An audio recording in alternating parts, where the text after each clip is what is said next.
ನ್ಯಾಯಕ್ಕಾಗಿ ಹೋರಾಟ.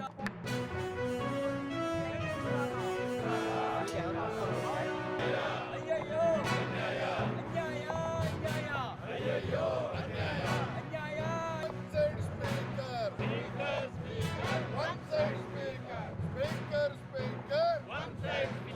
ಒಂದು ಆದೇಶ ಹೊರಡಿಸಿದ್ರು. ಅದರ ವಿರುದ್ಧ ನಾವು ಇವತ್ತು ಪ್ರತಿಭಟನೆ ಮಾಡಿದ್ದೇವೆ. ಸಭಾಧ್ಯಕ್ಷರಿಗೆ, ಸ್ಪೀಕರ್ ಅವರಿಗೆ ನಾವು ಒತ್ತಾಯ ಮಾಡಿದ್ದೇವೆ. ನಿಮ್ಮ ಈ ಕಾನೂನು ಬಾಹಿರವಾಗಿರ್ತಕ್ಕಂಥ ಆದೇಶ ಕೇವಲ ಶಾಸಕರನ್ನ 6 ತಿಂಗಳ ಕಾಲ ಅಮಾನತು ಮಾಡಿರ್ತಕ್ಕಂಥದ್ದಷ್ಟೇ ಅಲ್ಲ, ಆ ಕ್ಷೇತ್ರದ ಮತದಾರರಿಗೂ ಕೂಡ ಇವತ್ತು ಅಪಮಾನ ಮಾಡಿದ್ದೀರಿ. ಆ ಕ್ಷೇತ್ರದ ಮತದಾರರು ಏನು ಆಶೀರ್ವಾದ ಮಾಡಿ ಕಳಿಸಿದ್ದಾರೆ ನಮ್ಮ ಶಾಸಕರನ್ನ, ಅವರು ಕೂಡ ಅವಮಾನ ಮಾಡ್ತಕ್ಕಂಥ ಕೆಲಸ ಇವತ್ತು ಸಭಾಧ್ಯಕ್ಷರು ತಾವು ಮಾಡಿದ್ದೀರಿ.